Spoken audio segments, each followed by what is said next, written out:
Ternyata pekerjaan petani itu berat-berat ya. Faktanya bener gak ya kalau di era sekarang masih seperti itu? Faktanya, kalau kita bicara soal pertanian, banyak orang yang masih menganggap bahwa pertanian itu identik dengan cara yang tradisional, seperti kerja fisik yang berat, minim teknologi, dan lain sebagainya. Padahal, seiring berkembangnya teknologi informatika, pertanian juga ikut mengalami perubahan yang sangat besar. Betul banget nih, saat ini teknologi informatika sudah mulai digunakan untuk membantu petani bekerja lebih efektif, mulai dari pengolahan data, lahan, sampai penggunaan alat berbasis digital. Halo semuanya, selamat datang di video edukasi kami yang berjudul Dampak Sosial Informatika di Bidang Pertanian. Kami kelompok 4 yang beranggotakan Cala Terbuka dan Saya Safira Aulia Putri. dan saya Balkisa Warasaki Lanes Bakri Saya Muhammad Rasid Maulana. Saya Haruna dan Fardita. dari kelas 11 Di video ini kami akan menjelaskan bagaimana penerapan teknologi informatika di bidang pertanian. Juga kita akan menjelaskan dampak positif dan negatifnya bagi masyarakat sekitar kita. Selamat menyaksikan.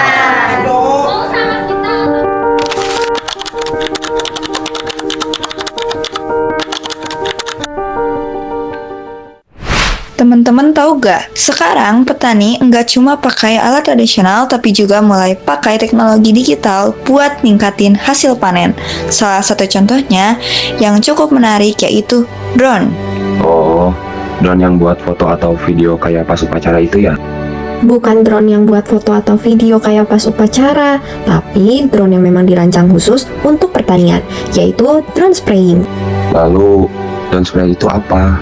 Nah, drone spraying itu adalah teknologi penyemprotan pupuk cair atau pestisida menggunakan drone yang dikendalikan oleh sistem informatika. Kemudian, drone ini tidak bekerja secara sembarangan loh.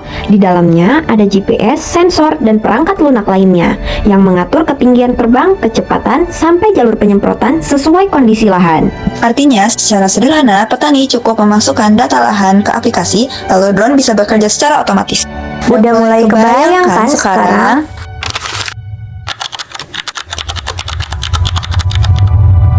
Tujuan utama penggunaan drone spray itu sebenarnya cukup sederhana, yaitu membuat pekerjaan petani lebih efisien dan tepat sasaran. Betul, dengan drone, penyemprotan bisa dilakukan lebih cepat dibandingkan cara manual, terutama di lahan yang luas. Selain itu, dosis pupuk atau pestisida bisa diatur dengan lebih presisi.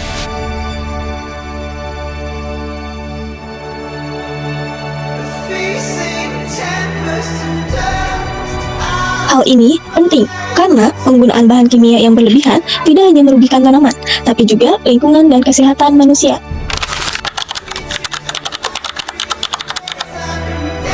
Kalau kita lihat dari sisi sosial, dampak positifnya cukup besar.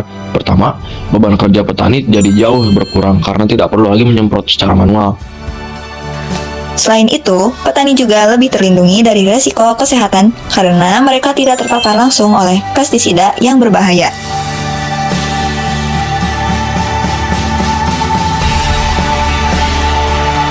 Nah, dampak positif lainnya adalah peningkatan hasil panen nih. Kalau hasil panen meningkat, otomatis pendapatan petani juga bisa meningkat.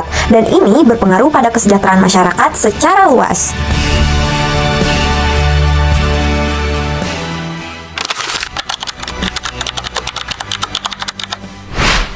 Tapi di sisi lain, teman-teman juga harus tahu nih, kita juga gak bisa menutup mata bahwa teknologi seperti drone spraying pasti punya tantangan sosial. Salah satunya adalah masalah biaya. Drone spray masih tergolong mahal, sehingga tidak semua petani, terutama petani kecil, bisa langsung mengakses teknologi ini. Nah, terus ada juga resiko kesenjangan teknologi, di mana petani yang tidak memiliki pengetahuan teknologi bisa tertinggal dan bergantung pada pihak lain. Selain itu, jika teknologi ini digunakan secara berlebihan tanpa pengawasan, dampaknya bisa merusak lingkungan. Oleh karena itu, penggunaan drone spraying perlu diimbangi dengan regulasi, edukasi, dan pengawasan agar dampaknya benar-benar membawa manfaat bagi petani, masyarakat, dan negara.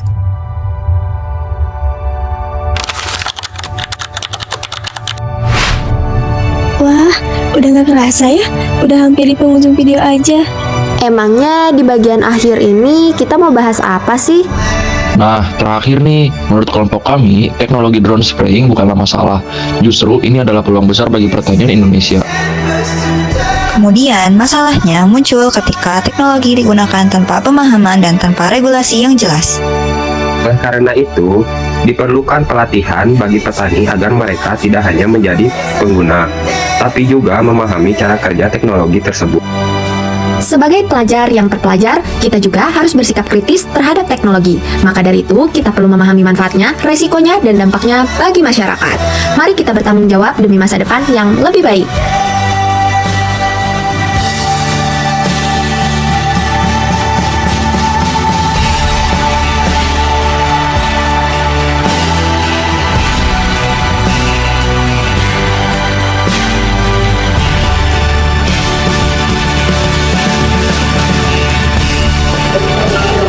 Sebagai kesimpulan, teknologi informatika seperti drone spraying memiliki dampak sosial yang besar di bidang pertanian. Nah, teman-teman, teknologi ini dapat meningkatkan efisiensi, keselamatan kerja, dan kesejahteraan bagi petani jika digunakan dengan tepat.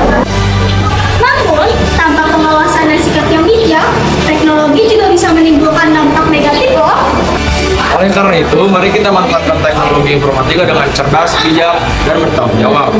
Kita juga harus tahu batasnya, bagaimana dampak positif dan negatifnya, dan juga kita harus mementingkan bagaimana edukasinya.